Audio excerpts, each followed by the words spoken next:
All right, pretty classic dry fly here from my neck of the woods. This is going to be the usual classic fly by Fran Betters. And that's kind of what we're going to end up with at the end here. You can see that it's kind of a seemingly a scraggly mess, which I guess it kind of is. But that's what we're going to have. And you can kind of see, let me pull this off. If you look at the body there, you can kind of see that red thread kind of bleeding through a little bit. And that's by design. That's something that you want. So I'm gonna show you how to make sure you get that effect.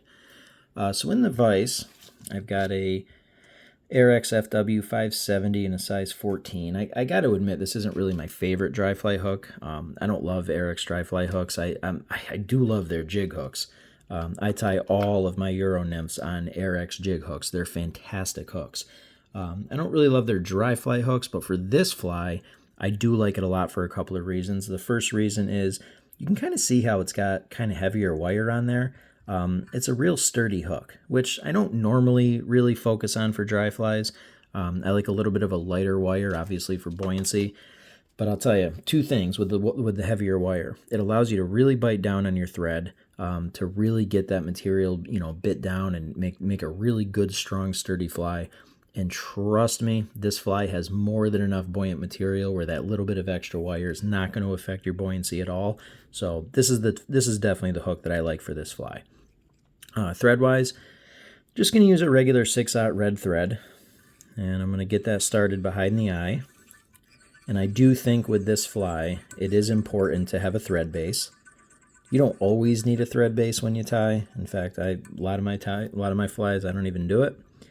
But anytime you're tying in a lot of a bushy material, the thread base just gives it something to kind of grip onto instead of the bare shank.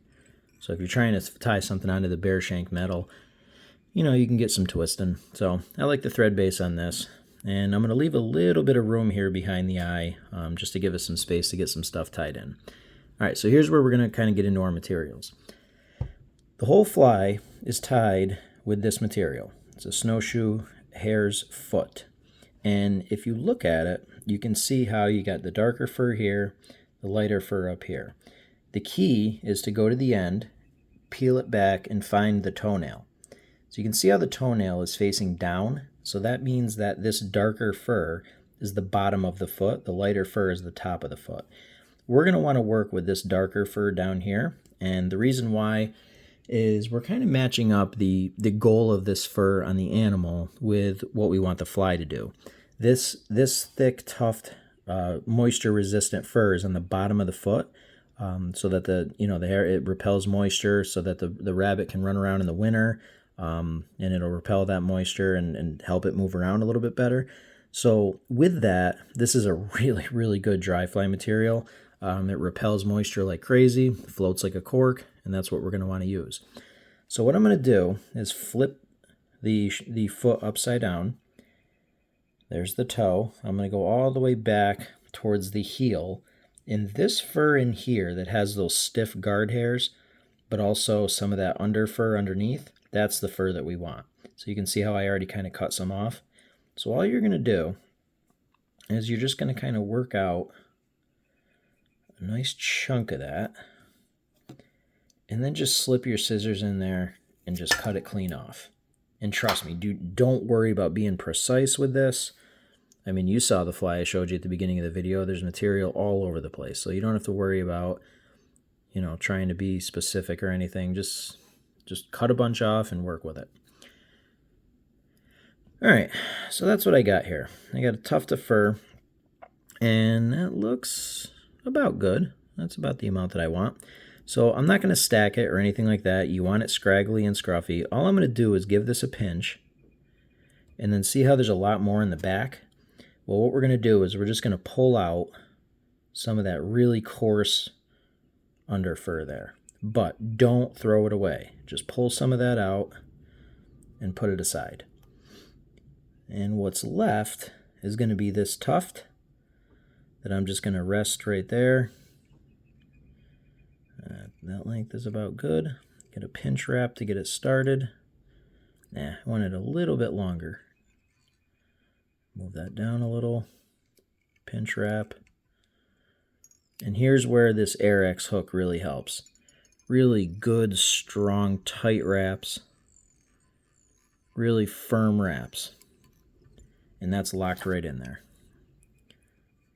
Okay, so I'm going to come in here with my scissors, and again, with such a scraggly fly, you don't have to worry too much about a perfect underbody, like if you're using a peacock quill or anything like that, because there's just so much bushy material. But if you cut this at an angle, what it does do is it does help with the bulk, because this is some bulky stuff. All right, and just hold your finger right there so it doesn't twist, which it shouldn't because of that thread underbody. And we'll get that tied down with a nice taper. As I do this, I'm just going to make sure my focus, right now it looks good. With all this bushy material, sometimes the fly can get out of focus a little bit, so I might have to stop and kind of adjust that as we go, but we're looking good. All right, so for the tail, we're going to go back to our foot, and we're going to do the same thing. Just going to hack off a chunk of material there, maybe a little bit less than what we did for the wing. So we got a nice tuft of fur right there. So all I'm going to do is same thing. I'm going to take the back of it, and I'm just going to pluck out all that coarse stuff and put it aside and save it. And I just want a tiny little bit off of that. I want that a little bit less material. All right, that looks about good for the tail. So we're just going to place it, size it out, switch our grip, get that tied in, check the length. I'm good with that. So now we'll really bite down with some hard wraps. And then we'll work our way up. Make sure that you cover all the fur. Before you dub the body, you want to make sure you go all the way up and secure all that down. And the reason why is when I showed you the beginning, you really do want some of that red thread to kind of bleed through. So you don't want the fur covering it. Okay, so now for the body, I'm going to pick up this tuft of fur that I told you to keep. So that's what we pulled out of the back of the chunk of fur that we cut off. And that's that really coarse kind of under fur. That's what we're going to use to dub our body. And this is where the innovation of this fly is pretty cool. It's pretty kind of genius the way he did this. So I'm just going to dub this on there as I normally would. Anywhere you get a thick spot, just pull some off and move some of it down to spread it all out. And the reason why I say this is kind of genius is if you look at it, you see how even though it's dubbed, it's so coarse that you can see the red thread right through it. You know, a lot of times when you buy dubbing from a fly shop, you know, you go and you put it on your thread and you make a nice clean noodle and it covers the entire thing. That's not what's going on here, and that's by design, and that's what you want. So we're just lightly dubbing this. You're going to get some fibers flying off. It doesn't totally cover the thread, but you don't want or need it to. So don't worry about that. And just get that spun up as much as possible. Any thick spots, just pluck the excess off.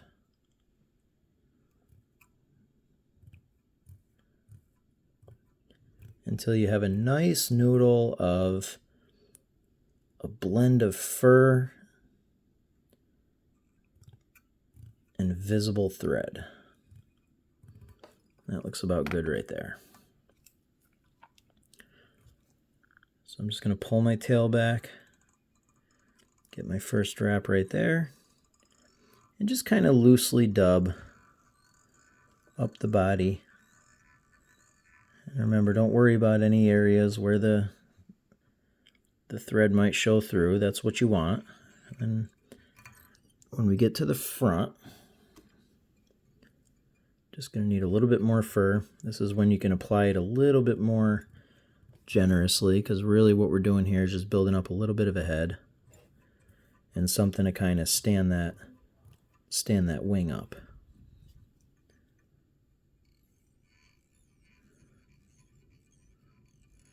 There, that looks pretty good right there. I'm going to add a tiny little bit more. You don't want to bring your fur quite all the way to the hook eye, but I do like to have it pretty close. All right, and then for the finishing touch, we're just going to go and get quite a few wraps in here. You want this fly to have a visible red head. Once we build that up a little bit, we'll come in here with our whip finisher. Get a few turns on there. If you want to gloss the head up with a little bit of cement, you can definitely do that. I tend to do that. I'm not going to do that right now just because I think you get the gist of how to tie this. Get that cut off. And there you go. That is Fran Better's Usual. Really popular fly in my neck of the woods. And again, really easy to tie. The only thing is you just got to make sure you're using the right material, taking it from the right spot. But that is the Usual. And what you really want to make sure you do is you get those little areas there where you can see the red thread bleeding through a little bit. It's not really crystal clear, but you can just kind of see it bleeding through. Gives that fly a really, really cool look, really cool appearance. And that is that. Pretty easy fly to tie. You know, just the one material. I did have a rust-colored one here on my desk made from this rust-colored hare's foot, but when I was cleaning up my desk, I sucked it up in the hand vac, so you're not going to get to see that. Whatever, it is what it is. But yeah, that's the Usual. That's what we're doing here. Very, very good fly. Very effective. If you have any questions, comments, anything, just throw them up in the comments and I'll respond.